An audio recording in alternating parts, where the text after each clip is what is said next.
Invité Jawad Benkilan, le directeur général de l'Olympique de Khouribga, qu'on remercie énormément d'avoir accepté notre invitation pour faire avec lui le bilan de la saison écoulée et parler également des projets du club Khouribgui. Bonsoir Sibin Kilan. Bonsoir Dounia, bonsoir Crimo, bonsoir Moussa. Bonsoir Sibin Kiran. Très heureuse de vous avoir avec nous. On reviendra bien évidemment sur cette assemblée générale ordinaire du club qui s'est tenue hier. Justement, qu'est-ce qu'on peut dire sur la tenue de l'assemblée générale? L'assemblée générale s'est déroulée dans des conditions normaux, avec bien sûr la lecture du rapport moral, du rapport financier, la validation, bien sûr des discussions sur une saison. On avoue qu'elle était très difficile.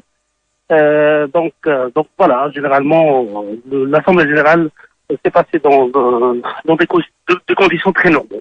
Qu'est-ce qu'on peut dire sur le bilan financier? Les bilans financiers moraux ont été approuvés lors de cette Assemblée générale ordinaire. Justement, qu'est-ce qu'on peut dire sur le bilan financier de l'Olympique de Khouribga en ce qui concerne l'exercice écoulé? Le point le plus important, je crois, c'est ce qu'on a toujours dit durant toute la saison. C'est l'importance du fair play financier de l'ECK, et le résultat est là.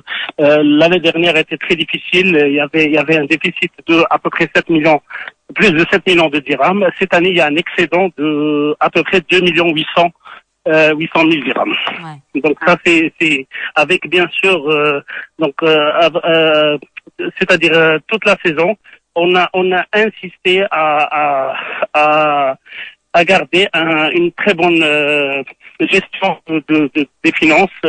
Il y avait une baisse de la masse salariale surtout, qu'on a toujours dit. Il faut garder une bonne santé financière entre 50 et 50% du budget global, et on a eu une baisse de 31% à peu près sur la masse salariale, une baisse de 58% concernant la restauration et l'hébergement, une baisse à peu près de 28%, c'est-à-dire d'une manière générale, et voilà. Donc cette année, on a eu un excédent de 2 800 000 dirhams par rapport, c'est-à-dire entre les dépenses et les revenus. Donc en fait, vous avez épongé les dettes, si Jawad Benkilan. Le plus important, on a épongé d'abord les dettes et on a eu un excédent. Oui. C'est très important. Et ben justement, je voudrais avoir l'avis, s'il y a possibilité, juste que vous réduisez un petit peu, carrément radio. Et merci, je vais demander à Jawad Benkilan de nous écouter que de l'appareil téléphonique. Je vais juste demander l'avis de Merikrimo et de Moussa Ndao concernant les chiffres avancés par Jawad Benkilan. Il y a un excédent quand même dans le bilan financier de l'Olympique de Khouribga. Krimo. C'est bien que Benkilan nous parle de l'excédent. Maintenant il est revenu à 2 millions. Je crois que c'est 2 millions. Un excédent de 2 millions de dirhams. C'est l'essentiel sur le finance. On sait ce que c'est Khouribga. Sincèrement. On sait quand même comment c'est géré et tout. Mais ce qu'on veut, là, c'est sur le plan sportif qu'on a besoin de Khouribga. لا كان معنا الديريكتور جينيرال نهضروا بعدا على الفينانسي داكشي انا الفلوس ما عندي ما نهضر معاهم. انا الفلوس انتم هضروا على الفلوس بلاتي شكون اللي كيدير الفرقه من غير الفلوس بلا ما نكذبوا راه خاصنا نهضروا انتم على الفلوس. انا تهضري هو ما تخلصش اللعابه واش يقول لي واش غادي يلعبوا ليه. نتفق معاك سي vraiment franchement les comptes font les bons amis, et c'est bien d'ailleurs de ton côté. T'as raison. Et c'est très rare déjà que beaucoup de clubs de la Botola sont dans le rouge, comme on va dire. Si Khouribga déjà par rapport à son assemblée générale, il est dans le positif. Exactement. Donc non seulement félicitations encore à eux, mais surtout c'est encourager et à prendre exemple pour les autres clubs. Il y a beaucoup de clubs qui sont ici dans le rouge, qui ont des difficultés terribles, et que Khouribga ça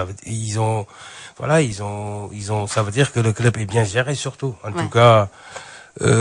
Maintenant, on parlera, comme les décrits, par rapport aux résultats, ça c'est une autre histoire, mais surtout que les finances sont saines, et que c'est ça c'est important pour l'équipe et pour tout le monde. Ouais. Justement, je vais poser la question à Jawad Benkilan. Pour vous, est-ce qu'on peut donner le chiffre en ce qui concerne le budget pour la saison qui va démarrer en Botola Pro Maroc Télécom, si Jawad? Bien sûr, Dunia, j'aimerais juste expliquer un truc. Je comprends le souci de Méric Crimo et de même les composantes de l'OCK et surtout les supporters. Oui. Le souci sportif, les résultats sportifs ne font, c'est-à-dire quand il y a une bonne santé financière, quand il y a une bonne gestion administrative, aussi bien financière et sportive, les résultats sportifs vont suivre. Et surtout quand on fixe des objectifs smart, des objectifs réels, des objectifs on sait ce qu'on veut. Ça c'est important. Il faut pas oublier, on parle des résultats positifs financiers, oui c'est important, mais il faut pas oublier que le budget global de l'OCK il est classé 13e au championnat national. Ça c'est un chiffre choquant. Je dis bien choquant, c'est pas par rapport à l'importance de la ville ou l'importance surtout du club. Un club un club aussi important dans l'organisation sportive footballistique marocaine comme l'OCK et son budget classé 13e, franchement c'est malheureux. Mais alhamdoulilah, il y a un travail en parallèle au niveau de la gestion qui fait survivre l'OCK de plus en plus par rapport, on a vu les cas d'autres clubs, c'est pas la peine de citer, qui souffrent.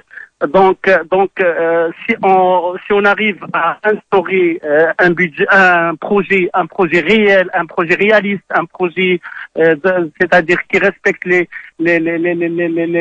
mesures du club, c'est-à-dire l'environnement du club, ça là le résultat va suivre. Il faut pas oublier aussi que le centre de formation, il y en a que 6 qui marchent au Maroc. L'OCK en fait partie. Donc il y a un grand travail, qui a commencé. Malheureusement, les résultats sportifs février ne suivent pas tellement. Là, mais on a compris parce que il y a des clubs qui ont remporté les championnats, qui ont remporté même des championnats internationaux et maintenant se trouvent en 2e, 3e division. Oui. Et on veut pas ça. Alors c'est quand on veut surtout pas ça. On veut avancer avec nos moyens, avec nos propres moyens. Bien sûr, il faut travailler, il faut continuer à travailler et surtout instaurer un projet réel. Ouais. Je reviendrai sur le projet, notamment en ce qui concerne la saison prochaine. Mais justement, le budget pour cette saison. Ben, c'est le budget le budget de l'OCK, ce qui est important, le budget il est stable. Le budget, c'est vrai que il est classé 13e ou 12e par rapport les autres clubs, mais toujours les mêmes recettes. Les recettes sont connues. Il y a bien sûr la subvention du sponsor, du sponsor officiel, ça on le sait, qu'on remercie à cette occasion. Et il y a bien sûr les recettes des matchs qui représentent uniquement. Donc pour les recettes, la subvention du sponsor, ça représente à peu près 53%. C'est ce qu'on alloue plus ou moins aux mensualités et primes des joueurs, etc. C'est-à-dire les rémunérations des joueurs sont payées en majeure partie. C'est à peu près équivalent à ce qui nous donne le sponsor, le grand sponsor de l'OCK. Alors il y a aussi les recettes de match malheureusement qui représentent un chiffre très très bas, uniquement 1% des recettes. Il y a les recettes de publicité. Là, c'est un volet qu'il faut travailler, et du sponsoring. Et bien sûr, il y a les recettes de la FRMF, c'est-à-dire les droits TV, et les recettes de la FRMF d'une manière générale, c'est-à-dire le variable et le fixe, qui représentent à peu près 21% de notre budget. Et bien sûr, cette année, il y a une première. C'est-à-dire les jeunes de l'école. Cette année, c'est une première. L'école est payante, est devenue payante, contre un montant très symbolique pour assurer un bon suivi des jeunes, des jeunes joueurs. Ça, c'est une première parce qu'avant. C'est une manière aussi d'augmenter les recettes de l'équipe. Mais bien sûr. Et voilà, c'est tout. Nous n'avons pas de subvention des collectivités locales, etc., comme les autres clubs. Ça, c'est un problème qui a été soulevé hier à l'Assemblée générale et justement, il faut en faisant la comparaison avec d'autres clubs du même calibre. Donc, il faut continuer à travailler. Les grandes lignes sont là, sont tracées, la politique est là. Ce qu'il reste à faire, c'est de travailler, de faire des commissions, de faire un travail qui et qui bien sûr, c'est-à-dire qui va faire avancer nos ambitions, bien sûr. Ouais. Justement, le projet olympique de Khouribga pour les saisons prochaines. Le présent, il y a un grand projet, comme je l'ai dit, je crois, dans l'une des émissions. Il y a 6 axes qui sont clairs. Il y a l'axe juridique maintenant avec l'harmonisation des statuts du club, avec la nouvelle loi 3009 et surtout passer à la société sportive. Donc ça c'est un axe à part. Deuxième axe, c'est l'axe économique et financier. Donc surtout de garder une bonne santé financière et présenter et préserver surtout le fair play financier qu'on est en train de faire, parce qu'on a 0 litige à la fédération, on a 0 les joueurs sont payés à temps. À la fin du mois, c'est vrai, c'est très très important dans la vie d'un sportif de le payer à temps, à la fin du mois, comme un salarié, comme un salarié, comme une société. Ça, on le fait depuis des années et de là, ça marche. Et bien sûr, le projet économique, c'est-à-dire il faut absolument penser à augmenter nos ressources financières, parce que c'est anormal, comme je l'ai dit, c'est d'avoir le 13e budget au niveau national. Il y a l'axe des infrastructures, donc renforcer les infrastructures existantes. Il y a le projet du grand stade en parallèle de la ville de Khouribga. Il y a un projet au niveau du centre de formation, peut-être un terrain annexe et une piscine qui est planifiée pour renforcer les infrastructures. Il y a aussi le terrain de municipalité à côté. Les travaux ont commencé, le fameux terrain de la Grappe. Mais je crois, il le connaît très bien, Moussanda aussi. Il y a les travaux ont commencé avec bien sûr la fédération, avec la municipalité, avec le club Hassania Khouribga qui est le SMITO. Donc ça c'est un terrain qui va renforcer les infrastructures de la ville en général et bien sûr va aider nos jeunes à pourquoi pas ne pas faire une annexe là-bas, ou c'est-à-dire quand même ça va faire partie de la ville. Il y a aussi les terrains de la proximité. Khouribga malheureusement n'a pas bénéficié de ces terrains avant. Il y a un projet tracé dans ce sens. Donc et d'autres choses bien sûr pour le club. Le troisième volet, donc on a parlé du premier volet juridique, économique, financier, des infrastructures. Et il y a un volet aussi très très important, c'est la communication et environnement associatif. Et il faut absolument faire des bonnes relations avec les associations de la ville, de la région en général. Il faut aller les voir, il faut faire des bonnes relations avec ces villes-là. Il y a pourquoi pas, il y a le derby maintenant qui s'approche, que ça soit il y a de la coupe ou le championnat, donc il faut faire des bonnes relations avec l'équipe de Ouassam, l'équipe de Tadla, l'équipe de Khnifra, ainsi de suite. C'est une région, c'est une seule région, donc il faut vraiment faire, et même les petites équipes de la région et de la ville, il faut les toucher, il faut faire des bonnes relations avec eux.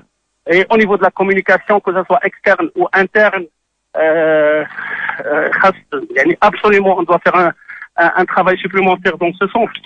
Il y a le volet, avant de parler de le volet sportif, il y a aussi... Oui, parce que c'est aussi un volet qui est très important et je voudrais revenir avec vous sur les objectifs en ce qui concerne la saison qui va démarrer. Justement, alors avant, il y a un volet important, c'est la réorganisation générale du club. Bien sûr avec une mise en place des procédures d'organisation interne, des procédures comptables, une réorganisation générale des divisions, de même la direction générale et ainsi de suite.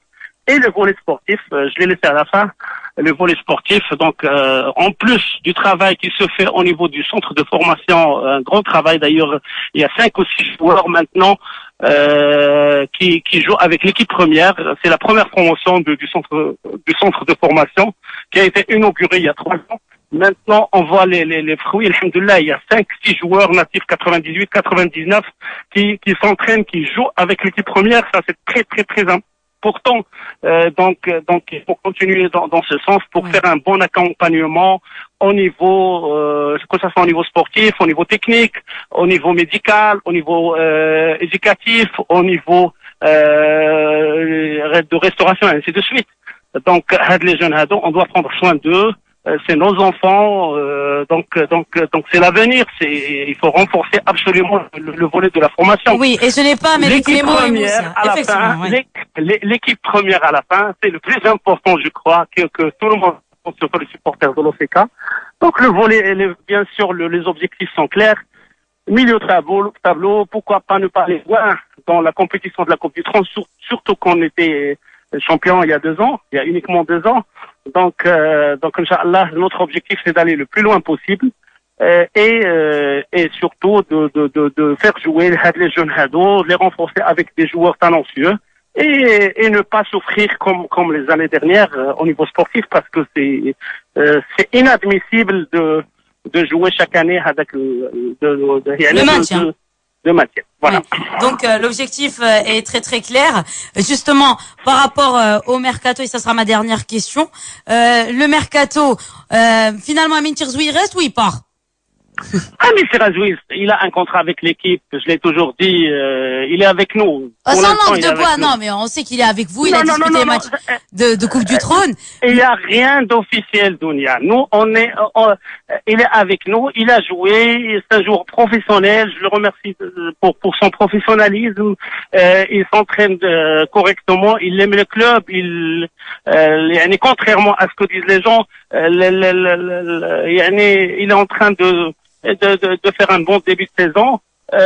Il est avec nous. S'il y a des offres par la suite, et s'il veut partir, c'est son avenir. Si lui, il veut partir, le club n'a jamais fait un obstacle pour un joueur. Jamais. Ouais. Le plus important, c'est son avenir. Mais pour l'instant, il est Khlibga, il fait partie de l'OCK et il est à l'OCK. Est-ce que le mercato de l'Olympique de Khlibga est fini? Non, le mercato va finir le 19 septembre, Inch'Allah. On est ouvert. Juste une petite précision. Oui. Le président du club, le Barah, il a insisté sur un truc, un volet très très important. C'est avec le public. يعني المصالحة مع الجمهور. Je vais parler en arabe. المصالحة مع الجمهور. وتكلم يعني بواحد يعني كيأكد على أن لازم الجمهور يرجع ولازم تكون المصالحة وطلب سماحة إذا كان غلط شي نهار في حق هذا الجمهور كما تمنى كيقولوا إذا كانوا هما غلطوا في حقه فهو كيسامحهم أن كيطالبهم بالعودة إلى الميدان والمساندة للفريق ديالهم لأن الفريق ديالهم الفريق ديال المدينة وديال هذا الجمهور هذا اللي كيتعذب على الفرقه واللي كيتبع الفرقه واللي كيمشي مع الفرقه. اذا هذه المساله بغيت ناكد عليها لان رئيس البارح في الجمع العام بدا بها واكد على ان لازم المصالحه مع الجمهور ولازم الجمهور يرجع يساند الفرقه ديالو وما يمكنش يكون اللي كنتكلموا على 1% ديال مداخل الجمهور كنظن يعني راه والو وهذا لابيل هذا اللي داروا البارح سي مصطفى سكيتي فهما كاع لي بريزيدون ديال الفرق كاملين وكاع لي زوبسيرفاتور كيقولوا لجميع المشجعين العالم ما عمروا لنا التيرانات راه الفرجه ما يمكنلاش تكون الا ما كانش الجمهور. شكرا لك سي جواد بن كيران على قبولك الدعوه.